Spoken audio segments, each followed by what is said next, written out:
बच्चों कैसे हो? मस्त ना? पढ़ाई कैसी चल रही है? बहुत मस्त। बिल्कुल ऐसी पढ़ाई बहुत मस्त चलना चाहिए और मस्त रहना चाहिए, क्योंकि हमारे लिए कुछ दिन की लड़ाई बाकी और है, कुछ दिन और लड़ना है और इसके बाद हम बिल्कुल फ्री हो जाएंगे। फिर आपसे कोई कुछ नहीं बोलेगा कि भाई पढ़ लो या क्या। ठीक है, तो दोस्तों आज की वीडियो में हम लेकर आए हैं बायोलॉजी। बिल्कुल बायोलॉजी के मोस्ट इंपॉर्टेंट क्वेश्चन, और ये मोस्ट इंपॉर्टेंट क्वेश्चन वो है जो आपके पेपर में छपने वाले हैं, पेपर में छपेंगे। ये क्वेश्चन आपके लिए लेकर आए हैं।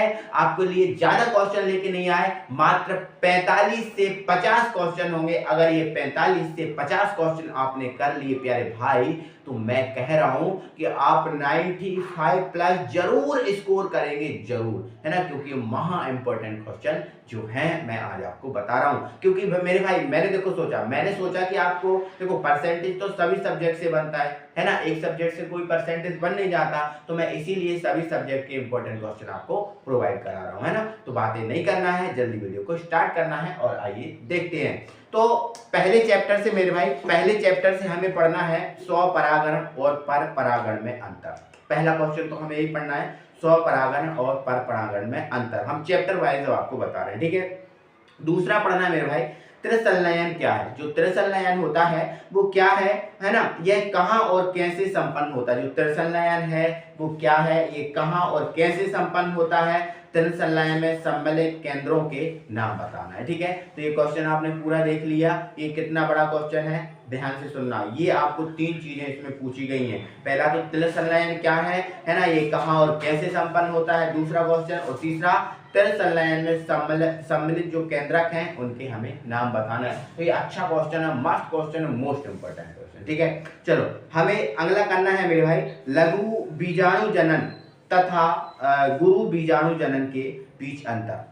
जो लघु बीजाणु जनन है और गुरु बीजाणु जनन है, इसके मध्य हमें अंतर स्पष्ट करना है, ठीक है। और आगे हमें क्या करना है मेरे भाई, जो इन घटनाओं के दौरान किस प्रकार की कोशिका विभाजन संपन्न होता है। जब लघु बीजाणु जनन होता है या गुरु बीजाणु जनन होता है ना, तो इन घटनाओं के दौरान किस प्रकार का कोशिका विभाजन होता है वो हमें बताना है, और इन दोनों घटनाओं के अंत में बनने वाली संरचनाओं के नाम लिखना है, ठीक है। तो ये क्वेश्चन बड़ा है, आप ध्यान से सुनो। मात्र ये 45 से 50 क्वेश्चन आपने कंप्लीट कर लिए, आपकी सारी बायोलॉजी कंप्लीट हो जाएगी, मोस्ट इंपोर्टेंट, ठीक है। चलो ये हमारे 3 क्वेश्चन फर्स्ट चैप्टर से हो गए। अब हमारे सेकंड चैप्टर पे पहुंचेंगे। तो सेकंड चैप्टर में दोस्तों वृषण और अंडाशय में प्रत्येक के दो दो प्रमुख कार्यों का उल्लेख करना है। वृषण और अंडाशय दोनों के हमें दो दो कार्य का जो है ना उल्लेख करना है, बताना है, ये हमें तैयार करना है, ठीक है। ओके नेक्स्ट, आपको अपरा क्या है। अब अगला क्वेश्चन है आपका, अपरा क्या है, अपरा के कार्य लिखना है। जो अपरा है वो क्या होता है, अपरा के क्या कार्य होते हैं, ये हमें बताना है, ठीक है। नेक्स्ट, शुक्र जनन व अंड जनन में अंतर स्पष्ट करना है, ठीक है। फिर शुक्र जनन क्या है, संक्षेप में शुक्र जनन की प्रक्रिया का वर्णन करना है। जो शुक्र जनन है वो क्या है, फिर शुक्र जनन की जो प्रक्रिया है उसका हमें वर्णन करना है, ठीक है। फिर अगला शुक्र जनन क्या है। देखो ये 3 टाइप से बना है। शुक्र जनन क्या है, पहले तो शुक्र जनन और अंड जनन में अंतर पूछा है। फिर शुक्र जनन क्या है, इसकी प्रक्रिया का वर्णन करना है। फिर इस शुक्र जनन क्या है, इस प्रक्रिया में नियमन में शामिल 2 हार्मोन के नाम। शुक्र जनन की जो प्रक्रिया है इसमें जो शामिल हार्मोन है इनके नाम हमें तैयार करना है। तो ये हमारे क्वेश्चन हमारे होता है कंप्लीट, है ना। चैप्टर नंबर 3 पे पहुंचो। अगला हमें क्या करना है मेरे भाई, एमनियोसेंसिस जो विधि है इसको समझाना है। फिर अथवा में मतलब ऐसा ही बोल सकते हैं, एमनियोसेंसिस है, इसके उपयोग हमें बताना है, ठीक है। तो एमनियोसेंसिस विधि क्या है, इसके उपयोग बताइए, हमें पूरा क्वेश्चन तैयार करना है, ठीक है। फिर चिकित्सीय गर्भ समापन क्या है, चिकित्सीय गर्भ समापन जो है वो क्या होता है, इसको हमें बताना है, ठीक है ना। ठीक है, तो इसको हम ऐसा ही बोल सकते हैं, अबॉर्शन बोल सकते हैं, ठीक है। तो इंग्लिश में, तो इंग्लिश हिंदी में भी थोड़ा सा इनको याद रखना है ना, क्योंकि इंग्लिश हिंदी बहुत इंपॉर्टेंट है। कभी होता है कि हिंदी में हम बता देते हैं, इंग्लिश में नाम आ जाते हैं, तो उनमें दिक्कत होती है फिर, ठीक है। चैप्टर नंबर 3 से हमें इतना ही करना है। चैप्टर नंबर 4 पे पहुंचेंगे, उत्परिवर्तन किसे कहते हैं। चैप्टर नंबर 4 में हमें तैयार करना बेटा, उत्परिवर्तन किसे कहते हैं, है ना। सहलग्नता को परिभाषित करना है। मानव लिंग निर्धारण कैसे होता है, हमें ये बताना है ना। फिर जीनोटाइप और फिनोटाइप में अंतर स्पष्ट करना है ना।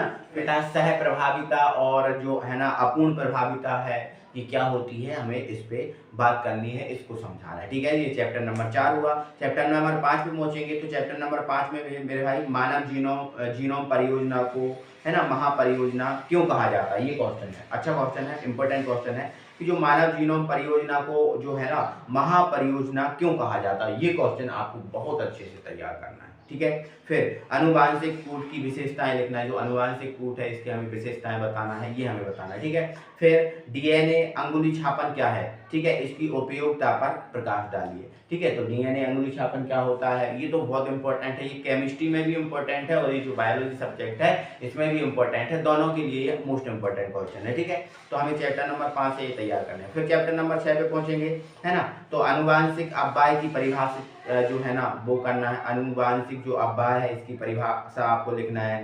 फिर डायो जो फिथेकस तथा रामापिथेकस पर संक्षिप्त टिप्पणी लिखना है ना, डायोफिथेकस और रामापिथेकस पर आपको संक्षिप्त टिप्पणी लिखना है। फिर हाइडी वीनबर्ग सिद्धांत क्या है, जो हाइडी वीनबर्ग सिद्धांत है मोस्ट इंपोर्टेंट सिद्धांत है भाई। हाइडी जो वीनबर्ग सिद्धांत है मोस्ट आईएमपी सिद्धांत है, इसको तो आप बिल्कुल छोड़ना नहीं।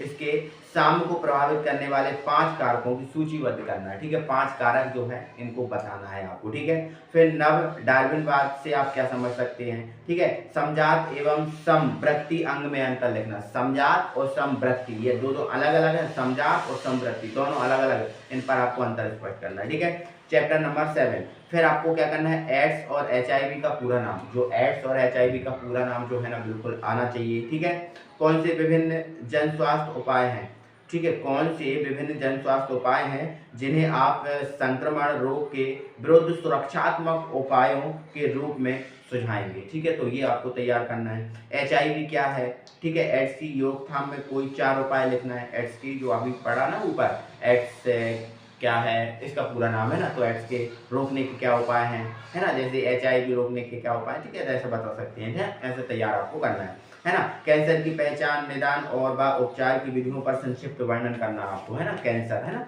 ठीक है, फिर चैप्टर नंबर 8 हो गया, तो चैप्टर नंबर 8 में आपको क्या करना है, गंगा एक्शन प्लान क्या है, बहुत इंपॉर्टेंट क्वेश्चन। गंगा एक्शन जो प्लान है ये क्या है, ये आपसे पूछा, बहुत इंपॉर्टेंट क्वेश्चन, तैयार करो इसको। ठीक है, खाद एवं जैव उर्वरक में कोई 3 अंतर लिखना है। खाद और जैव उर्वरक है उसमें 3 अंतर लिखना है। बायोगैस संयंत्र का एक स्वच्छ नामांकित चित्र बनाना। बायोगैस संयंत्र बहुत इंपॉर्टेंट क्वेश्चन है पहले। ठीक है, फिर पीसीआर तकनीक चैप्टर नंबर 9 के आ गए हैं। पीसीआर तकनीक में प्रयोग किए जाने वाले डीएनए पॉलीमरेज का नाम लिखना है। ठीक है, तो जो पीसीआर जो टेक्निक है ना उसमें जो प्रयोग किए जाने वाला जो डीएनए है उसका आपको नाम लिखना है। ठीक है, इसका उपयोग क्यों और कहाँ किया जाता है ये भी आपको बताना है। ठीक है, ठीक।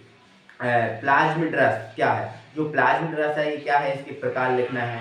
फिर पीसीआर का संक्षिप्त वर्णन करना, जो पीसीआर हमने ऊपर पढ़ा इसका संक्षिप्त वर्णन आपको तैयार करना है। ये चैप्टर नंबर 9 से करना, बस एक एक दो क्वेश्चन आपको पूरे चैप्टर से कंप्लीट करना है और यही क्वेश्चन पेपर में छपते हैं, आते हैं। मतलब मेरे भाई मैंने बोल रहा हूँ ना, मैंने पहले ही बोल दिया कि अगर ये क्वेश्चन आप कर लेते हो तो आप ये समझ लो कि 95% आप पढ़ाई कर चुके हो, 95% की आप तैयारी कर रहे हैं। अगर कोई भी जैसे कंपल्सन इतना नहीं पढ़ पा रहा है तो कोई भी क्वेश्चन अगर पढ़े तो इनमें से ही पढ़ना।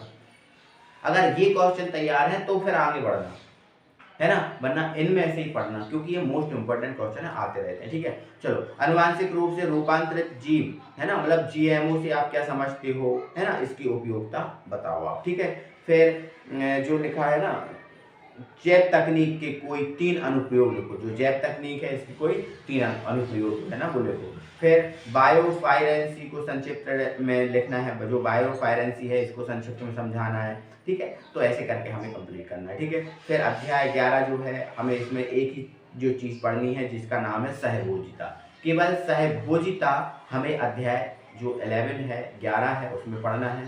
चैप्टर 12 पे अगर बात करें परितंत्र है, खाद्य श्रृंखला और खाद्य जाल में अंतर आपको कंप्लीट करना है। परितंत्र के घटकों की व्याख्या आपको समझना है, करना है। ठीक है, एक तालाब के परितंत्र का वर्णन करना, जो तालाब का परितंत्र होता है वो कैसा होता है उसका वर्णन करना। ठीक है, फिर जैव विविधता और संरक्षण जो है, जो आपका चैप्टर नंबर 13 है, इससे रामसर स्तर क्या है, जो रामसर स्तर है ये क्या है ना, क्रायो फ्रीजरवेशन क्या है, ठीक है, इसका उपयोग करना है। स्वस्थानीय एवं बाह्य स्थानीय संरक्षण में अंतर लिखना है, स्वस्थानीय और बाह्य जो स्थान है इसमें अंतर लिखना है। जैव विविधता डॉट स्पॉट पर संक्षिप्त टिप्पणी लिखना है। तो ऐसे करके मेरे भाई ये क्वेश्चन आपको कंप्लीट करने हैं। मैं मान रहा हूँ मेरे भाई, मैं कह रहा हूँ ये बहुत इंपॉर्टेंट क्वेश्चन, मैं आप क्या कहूँगा, इतना बोल दिया, बहुत ज़्यादा बोल दिया है ना, इससे ज़्यादा कुछ नहीं कह सकता हूँ। अगर क्वेश्चन आपको तैयार करना है तो यहाँ से करो, मोस्ट इंपॉर्टेंट क्वेश्चन है ना, क्योंकि हमने जिम्मा उठा के रखा है परसेंटेज का, और परसेंटेज सभी सब्जेक्ट से बनती है, इसलिए प्यारे भाई हम सभी सब्जेक्टों के आपको क्रम वाइज जो है ना मोस्ट इंपॉर्टेंट क्वेश्चन आपको